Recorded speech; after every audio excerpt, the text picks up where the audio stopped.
Estamos de volta com mais um episódio do CCM Conecta, o podcast do CCM Group aqui diretamente de Gramado, na Serra Gaúcha, com o Brain Congress de 2022. Muito frio, mas a gente está tentando aquecer aqui os corpos com informação de qualidade e nesse episódio não poderia ser diferente. Eu vou conversar hoje com duas figuras muito importantes aqui para o nosso congresso, que é o Dr. Pedro Lima e a doutora Melanie Ogliari Pereira, que vão conversar hoje comigo sobre a Ana, do Inventando Ana. Isso mesmo, a série da Netflix que fala sobre a falsa herdeira Ana Sorokin, que também é conhecida como Ana Delvey, e que virou então tema para essa série. Antes de começar o papo efetivamente, eu vou apresentar os nossos ilustres convidados para vocês, que são pessoas que têm um currículo excelente. Eu tenho certeza que esse papo vai ser muito produtivo. Então, a doutora Melanie é psiquiatra com formação em terapia cognitiva pelo Beck Institute. É membro fundador da Academy of Cognitive Therapy e faculty member do Beck Institute. Seja muito bem-vinda. Muito obrigada. E o Dr. Pedro é psiquiatra e doutor em Ciências Biológicas e Bioquímica pela Universidade Federal do Rio Grande do Sul. Já participou aqui conosco de outros episódios, então tem que conferir os demais para conseguir acompanhar tudo que a gente está fazendo nesse congresso.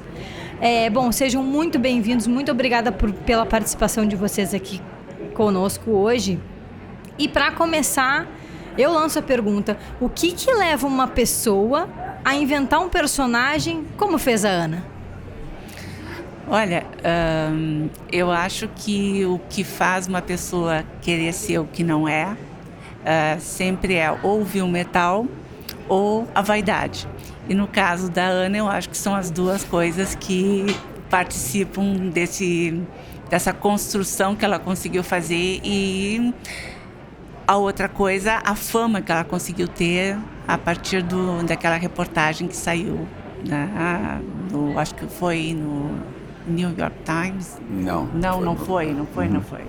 Eu não me lembro onde que foi. Acho que basicamente seria isso. E aí, doutor Pedro? É a mesma coisa, eu acho exatamente a mesma coisa, né? Ela tinha uma questão de querer ganhar dinheiro, né? Através da personalidade dela, né?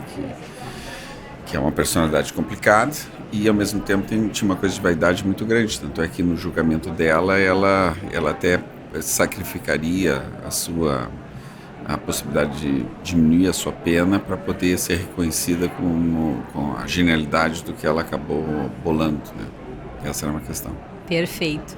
Bom, para quem assistiu a série, deve ter ficado muito impactado com a habilidade que ela tem, né, de conseguir enganar pessoas de instituições, pessoas de renome, não são pessoas que não teriam uma instrução, por assim dizer, para conseguir entender que estava se tratando de um golpe ali. Como que vocês veem isso? Eu acho que ela, com a personalidade que ela tem, né, foi muito fácil para ela, muito inteligente, né? E lidando também com a fragilidade e com a vaidade das outras pessoas, né? Me ocorreu agora uma situação em que eu fui convidada, por exemplo, o Pedro estava na França, né? Eu pensei em ir talvez fazer um curso, né? Eu morava aqui em Porto Alegre e ele estava na França. E um amigo meu disse para eu ir para um evento que era da Unesco, para talvez eu conseguir uma bolsa.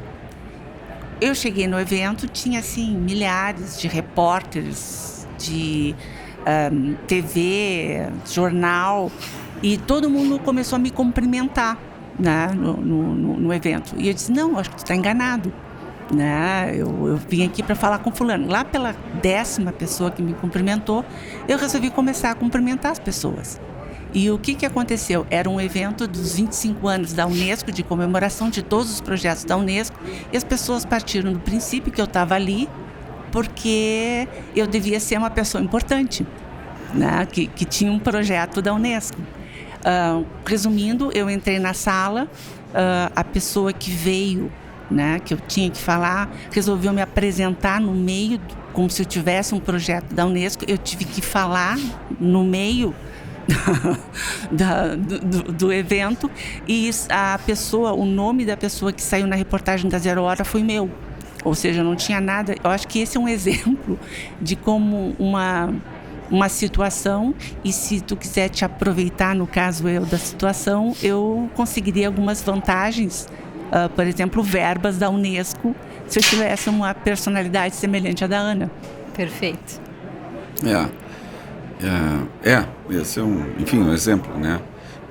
Falando da personalidade, é porque, enfim, ela é uma psicopata, né? E existem psicopatas que são bem-sucedidos e que eles têm uma habilidade, eles são inteligentes, eles são capazes de perceber as outras pessoas, de ler as outras pessoas, de saber o que é importante para as outras pessoas. Eles têm a capacidade de manipular as outras pessoas, eles têm a capacidade de mentir, de controlar as emoções. Eles não têm culpa. Então, eles não se constrangem, porque eles não têm culpa, né? E o que faz, assim, pegando por esse aspecto, que também é uma coisa, assim, que a indústria do entretenimento adora esses casos de psicopatas, né? Acho que a gente tem de filmes e séries e produções baseadas em vidas de psicopatas reais e fictícios é um absurdo, assim. A gente pode passar um ano inteiro, acho que, assistindo e não se cansar da quantidade, da variedade que tem, né? E tem esses aspectos, né, que quase sempre aparecem. Mas é possível que exista um psicopata que não necessariamente vai fazer o mal, entre muitas aspas? Não, eles normalmente fazem o mal, porque o diagnóstico é baseado um pouco nisso, né, no dano que eles provocam à sociedade. E existem os que são bem-sucedidos e existem os que são mal-sucedidos, né, aqueles que não têm uma capacidade de não ser impulsivos, de não planejar, etc. Que são mais impulsivos, mas esses acabam se dando mal. Mas tem os outros que não, que tem um cérebro que funciona em tudo muito bem, só não tem culpa, né?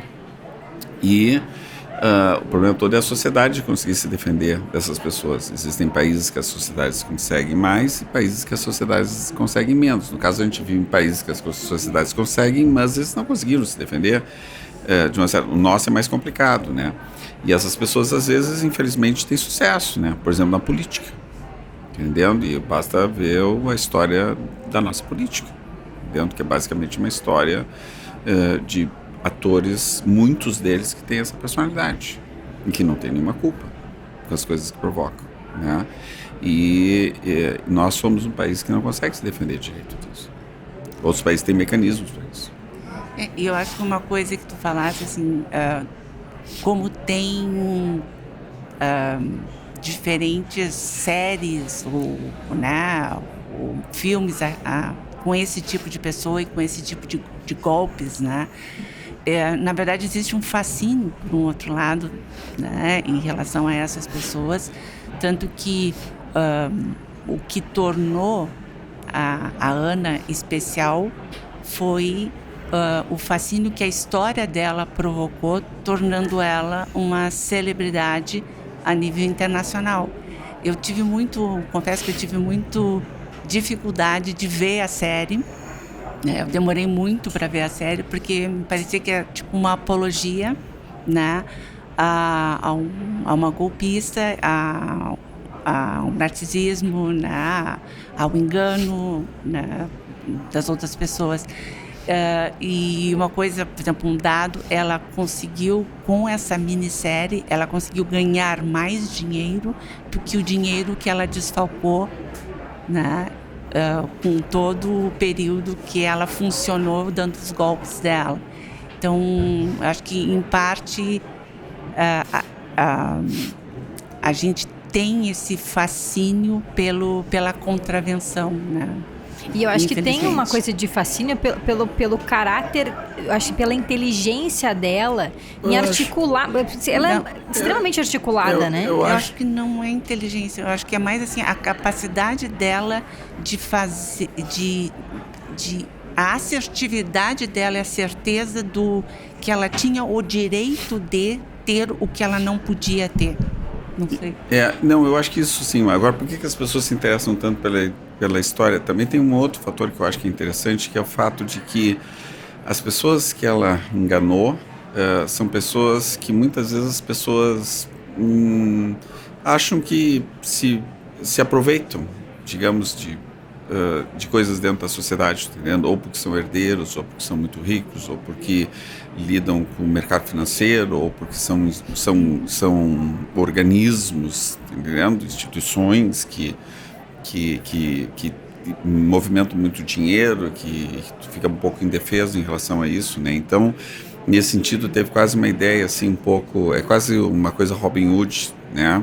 Mas que talvez por isso tenha um certo fascínio. Imagina alguém enganando um banco, que legal, só me ralam, agora tem alguém ralando eles, entendeu? Então, esse tipo de coisa, né?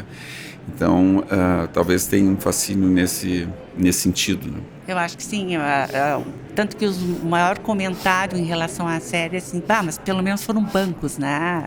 Sim. Né? Ela pegou dos bancos, então tipo, tudo bem. Eles mereciam, afinal de contas, né? E então isso, entre aspas, minimiza, porque ela não... E também o que o Pedro falou, o tipo de pessoa que aparece e que algumas, inclusive, que se aproveitaram dela, também tendo um transtorno de conduta e na recíproca, claro, sendo enganadas por ela. O que eu fiquei fascinada assim na série foi uma coisa que de uma certa forma, acho que foi o que me levou a assistir a série praticamente maratonando, assim. É aquela dúvida de será que ela acredita naquele personagem?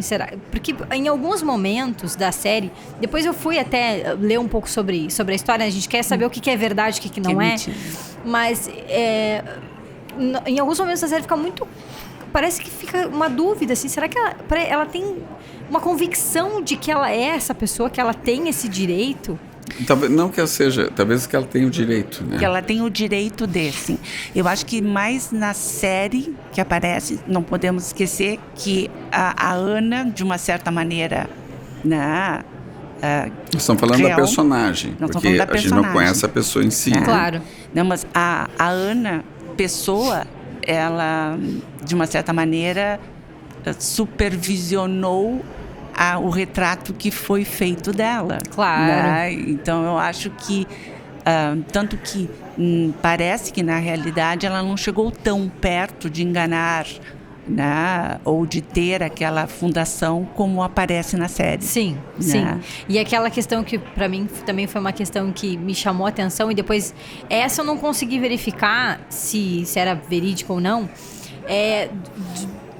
de quando, já lá no final da série, que ela cria um cenário para ser internada, né, para ser hospitalizada e depois ser internada, porque o visto dela estava expirando. E aí eu já não sei se aquilo é uma criatividade da série ou se isso é verdadeiro mesmo. Eu acho que é verdadeiro, porque inclusive ela tá, no momento ela cumpriu, a pessoa, Ana, cumpriu pena, né, de 4 anos, e ela tá agora eu não me lembro exatamente o local de imigração, pleiteando poder se manter nos Estados Unidos e não voltar para a Alemanha. E o governo tentando devolvê-la para a Alemanha. É uma série muito, muito curiosa, assim. Eu fiquei bem... Não, e o legal... bem envolvida. É que acontece aquela coisa do Fry Festival no meio, que foi outra dessas maluquices. Os caras enganaram todo mundo, levaram para uma ilha, não tinha nenhuma estrutura, tem um filme sobre isso. E não tinha nem comida. E assim, as pessoas que pagaram fortunas, que era assim...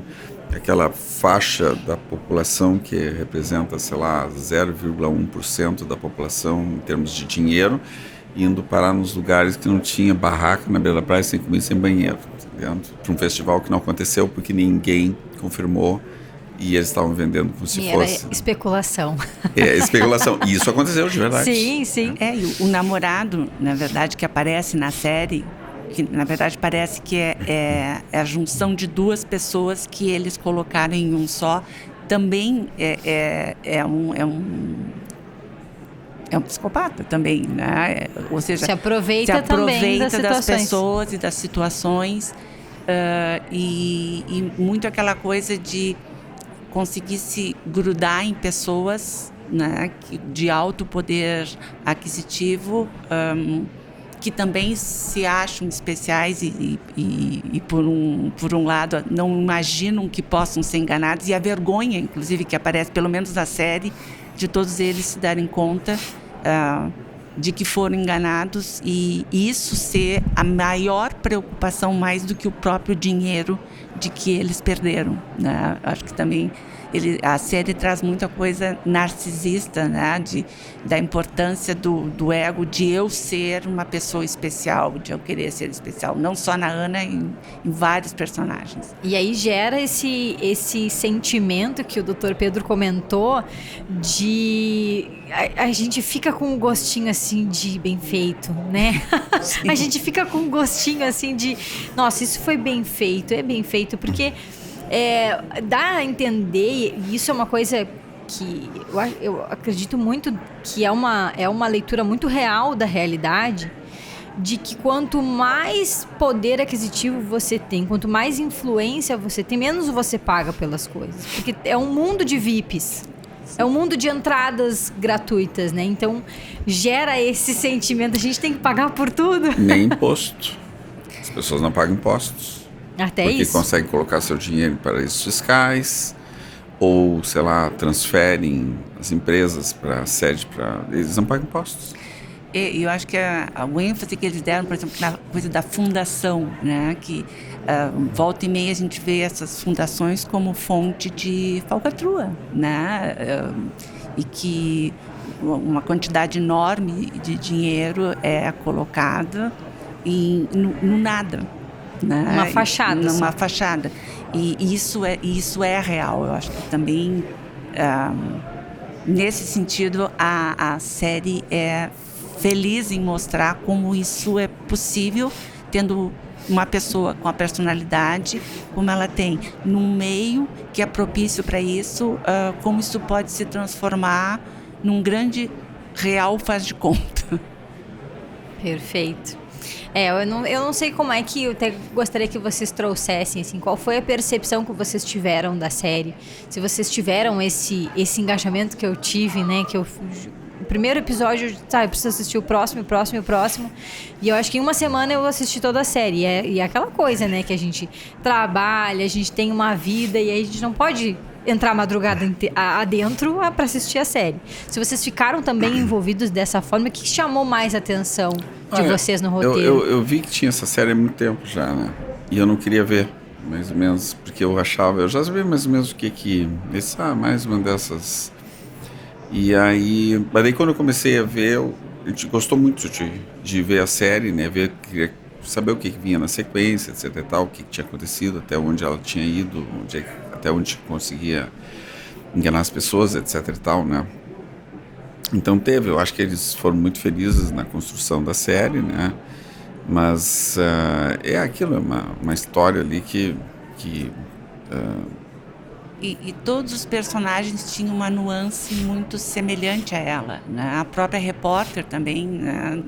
Numa coisa autocentrada, independente de todo o resto que estava acontecendo na vida dela, uma coisa de se autoafirmar e de querer provar que ela era especial realmente. Eu acho que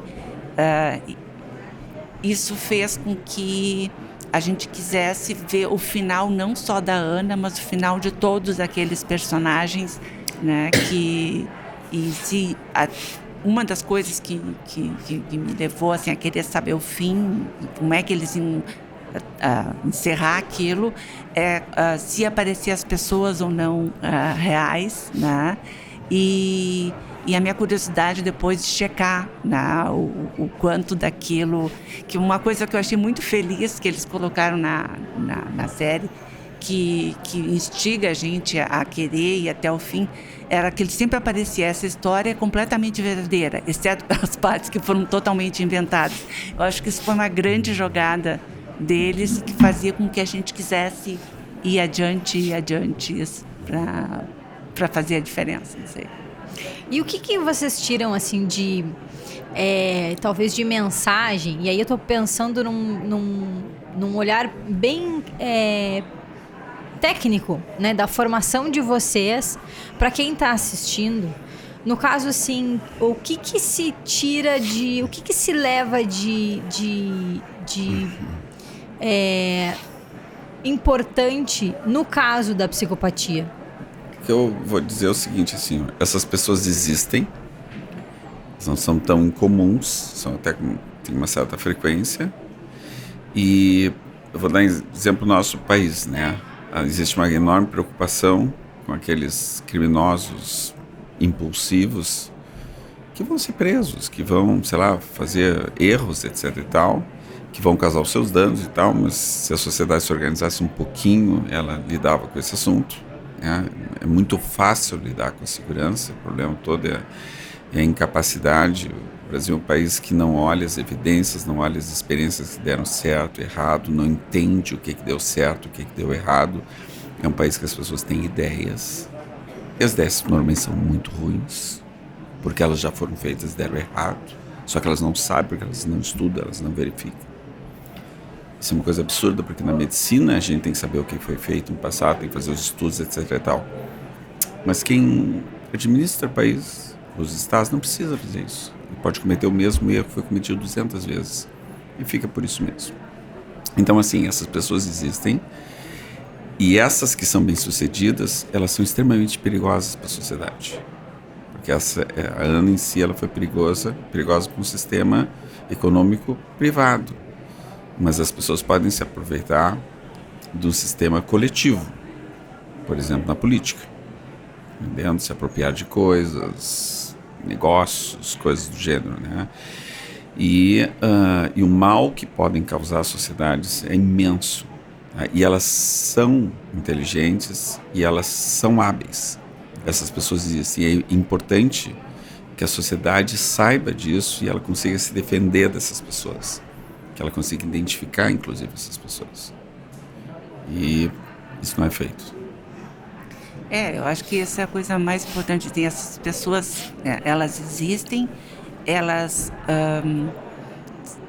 exatamente como aparece na série, elas não têm culpa e elas manipulam de uma maneira significativa, e o dano, né, que isso causa à sociedade, às pessoas, e prevalentemente não são os bancos, né, que vão ser prejudicados, não é a alta sociedade, é o nosso sistema de saúde, é o nosso sistema de educação que fica prejudicado. Eu acho que essa é a grande mensagem, digamos, é o grande impacto que a gente pode tirar dessas séries, né? A gente tem que tomar providências em relação a isso, e o julgamento que acontece, né, seriam julgamentos que deveriam existir mais na nossa realidade, porque isso acontece. Perfeito. E tem uma coisa, né, que Hollywood, todas essas grandes indústrias focam muito no psicopata assassino, serial killer. Sim. E esse outro tipo de abordagem da psicopatia não é tão tocado, né? Ele não faz tanto sucesso, por assim dizer. E aí precisa surgir uma pessoa como a Ana, altamente habilidosa, e assim, eu não sei se vocês têm essa percepção também de uma pessoa altamente estrategista. Ela conseguiu conectar vários pontos, mas de uma forma... essas pessoas são assim. São estrategistas. Assim, ela não é uma exceção, ela não é um outstanding. Não. As pessoas são assim. E ela, por exemplo, são pessoas que conseguem saber o que tu estás pensando e o que dizer para tu comprar a ideia. Elas conseguem fazer isso. Elas não têm culpa, mas elas conseguem fazer isso perfeitamente. Por isso que elas são tão perigosas e tão convincentes. E é uma condição que é de predição genética. Como que a ciência explica isso? Existem vários fatores envolvidos nisso, né? Tem coisas que são genéticas, com certeza, né? Existem coisas que são ambientais. Eu vou dar um exemplo, assim. São até uma pessoa que trabalha muito nisso, que é o Adrian Brain, já veio várias vezes aqui no Congresso. Um outro, que é o Bechara, também já veio. O Antônio Bechara. Mas, assim, por exemplo, o Adrian tem um trabalho muito interessante que ele mostra que quando uma criança pequena, assim, seus 3, 4 anos de idade, ao entrar no consultório médico, a frequência cardíaca não sobe, essa pessoa tem uma chance maior de se tornar transgressora a partir da adolescência. Porque a gente exerce a empatia, a gente começa com empatia, a gente tem empatia, isso começa quando é pequenininho. E isso depende muito de sinais do corpo e de ter ansiedade em certas situações. Quando não tem, as pessoas acabam tendo mais chance de não ter empatia e não ter culpa. Tá entendendo? Então esse é um exemplo só, mas tem várias coisas que são envolvidas nisso, né?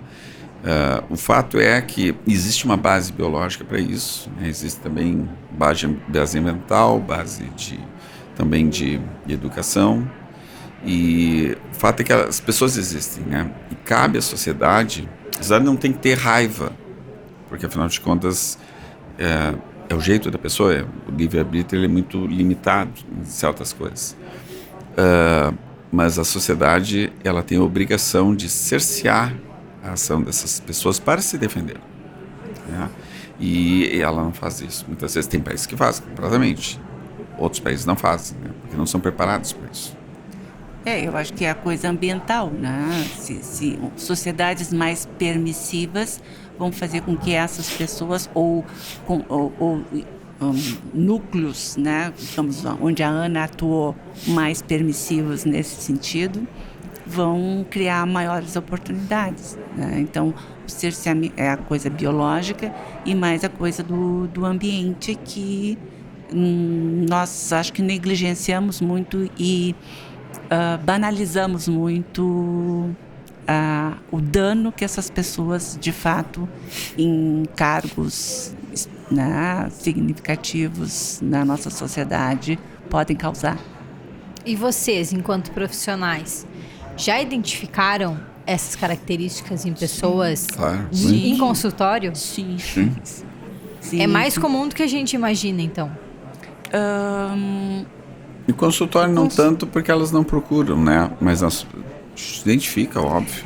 Eu trabalhei com ali sim. Dependência química. Existe uma comorbidade, né, significativa em transtorno de personalidade antissocial e o uso de substâncias psicoativas. Então eu posso dizer que não quer dizer que quem usa seja, não é nada disso. Não, às vezes não. Mas muitos do que são usam, tá entendendo? Nesse sentido. E nesse sentido. Então já atendi bastante gente com esse tipo e eles são ANAs. Requer realmente um treinamento e um olhar muito apurado para conseguir saber lidar né, se a pessoa não sente a culpa em mentir. O que vai impedir ela, né, de estar todo o tempo mentindo e manipulando as pessoas ao redor? Ela não sente a culpa, não é em mentir. Ela não sente a culpa do dano que ela está provocando aos outros. Ela não tem culpa. Quando a gente faz coisas erradas ou coisas que a gente tem que sentir, que a gente sente mal, etc. e tal, tem regiões do cérebro que funcionam mais e que dão esse alarme. Essas regiões não funcionam do jeito. E elas não sentem culpa. Para elas, prejudicar ou não prejudicar alguém é a mesma coisa, não faz diferença, não tem emoção para elas isso. E são autocentradas, né? É o meu benefício e se veem como pessoas especiais. Com direitos. Com direitos, né? E que se os outros se deixam enganar, a culpa é deles, eles não têm nada a ver com isso.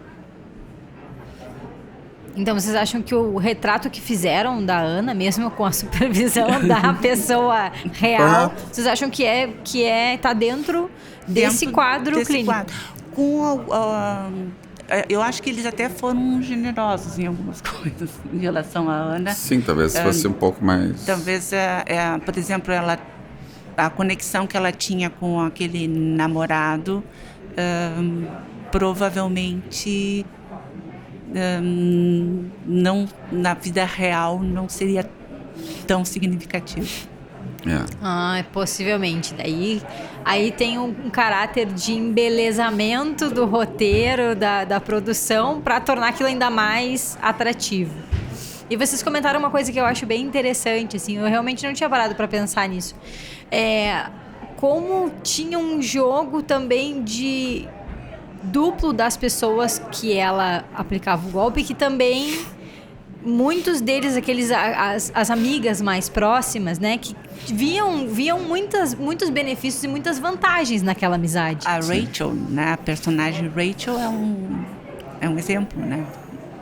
A própria repórter, né, ela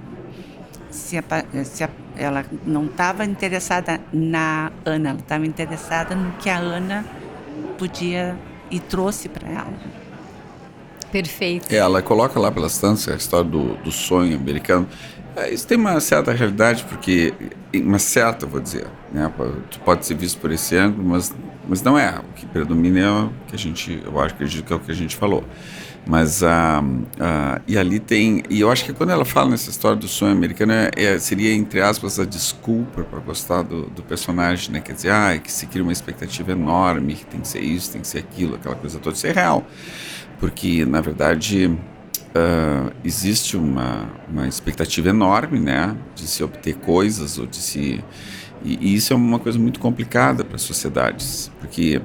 A felicidade das pessoas depende de várias coisas. Uma delas é elas atingirem as suas expectativas. Quando existem expectativas irreais, porque não é toda a sociedade que vai virar milionária, não é. A maioria da sociedade não vai virar milionária, né? Grande maioria. Exatamente, a imensa maioria, né?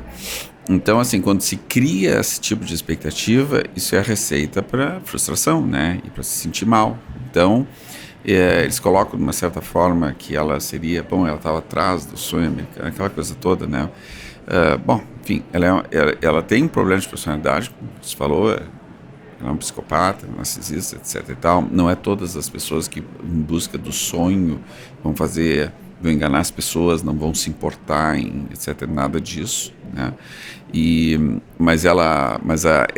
O argumento da repórter queria dar um pouco, porque ela falava um pouco, dar esse cunho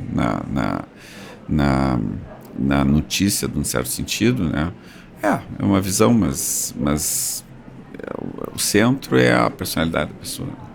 Eu acho que é uma romantização, de uma certa maneira, de uma coisa que, na verdade, é a contravenção, né? E o benefício próprio.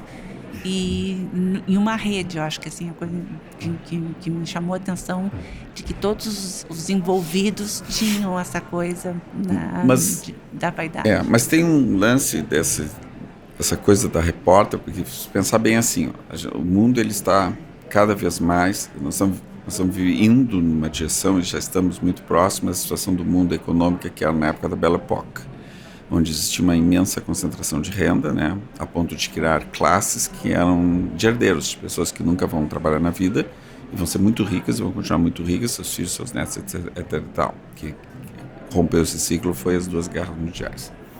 E depois houve, pela destruição de patrimônio, das guerras e tal, houve uma coisa mais equânime, e depois voltou a ter esse ciclo da disparidade enorme que a gente está vivendo hoje, né? Bom, e que provavelmente vai se acentuar nos próximos anos. Então, existe uma série de reações em relação a isso, né? Talvez esse filme, em parte, essa identificação com a personagem tem um pouco a ver com isso, e nesse sentido, esse filme tem algo a ver com o Coringa, que também é uma coisa de uma reação, né, a essa sociedade do jeito que ela está indo, de alguém que também faz uma contravenção do tamanho enorme, que assassina pessoas, etc e tal, e muitas pessoas que não atingem não conseguem atingir, porque a maioria não vai atingir, se identificam, estão frustradas com essa pessoa, né? Então, nesse sentido, tem uma identificação com a Ana. É a mesma nesse coisa. Sentido, sim. Eu particularmente, eu acho que me fascino. Eu caio nessa armadilha da indústria do entretenimento e eu me fascino por essas histórias e por essas tramas, ficcionais ou reais. Quando é real, eu acho que dá um gostinho a mais, assim, pra gente querer acompanhar, né? Mas eu gosto muito dessa temática e eu fico, assim, um pouco assustada por achar que eram casos mais isolados e que, na verdade, são mais presentes na nossa vida, na nossa realidade do que a gente imagina. É muito comum, sobretudo em certas áreas. Há uma concentração em certas atividades, né? Na política é uma delas. Daí a gente tá ferrado. Nos bancos. Muito complicado. E tem... Os bancos não funcionários, mas assim, coisas de... A instituição em si, né? A maneira como... Eu vou dar um exemplo. Quando a quebra que teve em 2008, né? Aquela questão toda dos Estados Unidos, que foi uma por criação de mecanismos financeiros absurdos que não tinha como se sustentar. É impossível que pessoas que atingiram aquele nível de poder dentro de uma instituição financeira, que sabem das coisas, são inteligentes, não se dessem conta do risco para a sociedade. Mas não fez nenhuma diferença, se podia quebrar, liquidar com a vida de um montão de gente, né? Desde que o seu bônus no final do ano. E, aliás, eles ganharam, mesmo quebrando praticamente os bancos, né? A sociedade pagou para não quebrar e eles ganharam bônus. Quer dizer, e aí vai dizer que essas pessoas são pessoas normais, no sentido da personalidade. Eu não penso que seja assim. Eu acho que uma pessoa normal teria uma culpa de sair na rua e ver o mar de gente perder perdeu seus bens, seus empregos e tudo. Sentiria culpa, uma responsabilidade face aquilo, mas aquela gente não fez nenhuma diferença. A gente fica um pouco assustado e eu acho que ao mesmo tempo que se assusta, se fascina, né? É um jogo bem difícil. Bom, e para terminar, então, eu vou perguntar para vocês. Existe tratamento para essa condição do psicopata? Se o meu filho, eu identifico nele algum traço, é só trancar a porta para garantir que ele não vai me matar ou tem alguma coisa que eu poderia fazer para remediar? Primeiro, assim, uma pessoa que nem a Ana não tem tratamento, né? As pessoas que são esses psicopatas, assim, que planejam as coisas, etc., não tem tratamento, tá? A pergunta é, um dia nós vamos...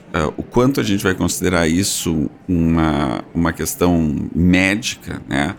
Bom, claramente, a minha posição é que é uma questão médica. A gente hoje não tem como lidar, a não ser conter essas pessoas, eventualmente encarcerá-las, etc., o que for, tá entendendo? Quer dizer, quem lida com isso, a sociedade lida através da justiça, né? Mas eu acho que tem que ter um olhar, num certo sentido, empático, no sentido não de permitir que elas façam as coisas, mas dizer, existe uma limitação no livre-arbítrio delas, elas vão agir dessa forma, a gente tem que contê-las de alguma forma. Essa é a primeira coisa. A segunda coisa é que existe uma contenção a esse tipo de conduta que é social. Então, por exemplo, assim, numa sociedade que nem a brasileira, em que vou dar agora o exemplo, falei da classe política, vou falar agora do judiciário, que tem também sua responsabilidade, na minha opinião, onde não se pune a pequena transgressão. E toda a sociedade que não pune a pequena transgressão, sempre que não há punição da pequena transgressão, existe uma progressão na transgressão. Isso é a tendência do cérebro humano. Nós vamos ter progressões, vão ter transgressões cada vez maiores. Entendeu? A gente vai testando os limites. Exatamente. Vai testando e vai assumindo novos, não todo mundo, mas uma parcela vai fazer isso. Então, é uma responsabilidade, na minha opinião, do judiciário e talvez do legislativo para determinar as leis que vão lidar com esse tipo de coisa, que isso seja levado em conta. E vamos deixar bem claro, entendendo? Existem elementos de ciência, de estudos suficientes, na quantidade suficiente, para dizer, olha, isso é assim. Agora, se as pessoas não sabem, bom, nosso problema é que as pessoas são ignorantes e estão em posição de decisão. Isso é muito triste, tá ligado? Então nós temos que ter gente com melhor qualidade decidindo essas coisas, porque são de má qualidade, essa que é a verdade. Então isso é muito triste, e a nossa sociedade, na verdade, promove esse tipo de coisa, ao contrário de conter. Tá? Então essa é a segunda coisa.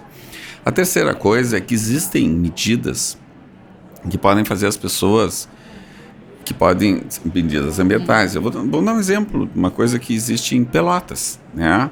E em Pelotas tem um programa lá em que as mães, com crianças pequenas, elas pegam um livrinho e elas, que tem figuras, mas não tem texto, e elas têm que todo dia pedir para a criança contar uma historinha daquele personagem do livrinho.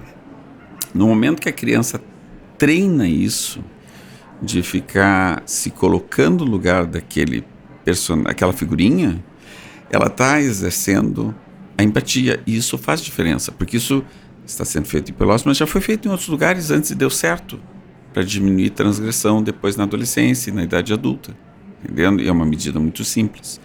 Então, assim, existem muitos elementos que a gente sabe, a ciência traz muitos elementos para lidar com esse tipo de coisa, cabe à sociedade usar esses elementos e não fazer de conta que não existe. Não é nem fazer de conta, ignorar que não existe. Não é possível uma coisa dessa.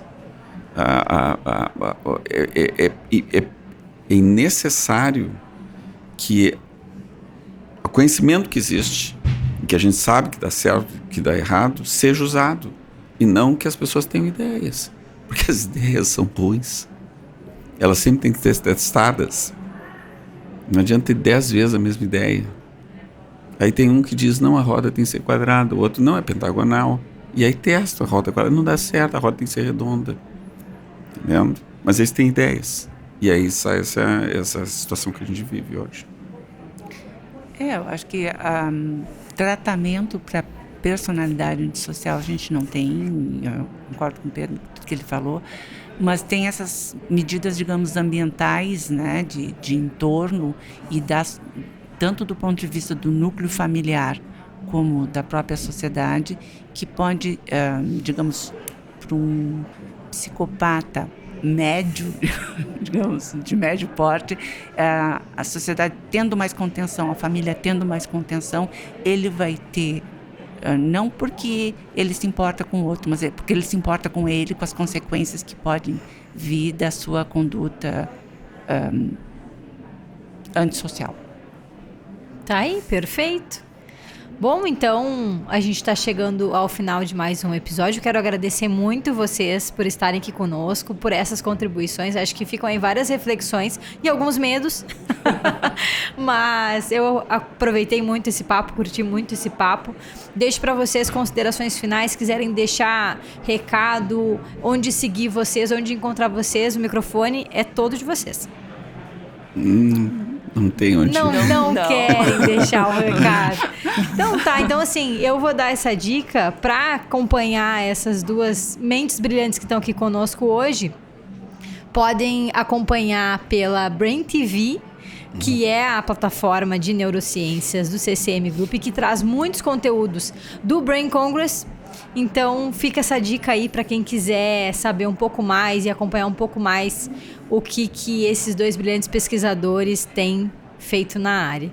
E eu me despeço de vocês, convido todo mundo para seguir a CCM e o CCM Group no Instagram, @ccmgroupbr, para ficar por dentro dos próximos episódios e de todos os eventos que a CCM organiza. E além disso, sigam também My Brain TV para ficar por dentro das aulas que estão acontecendo, que estão sendo publicadas na nossa plataforma. Os podcasts do CCM Conecta estão disponíveis no Spotify e também no nosso canal do YouTube do CCM Group. A gente fica por aqui, até a próxima.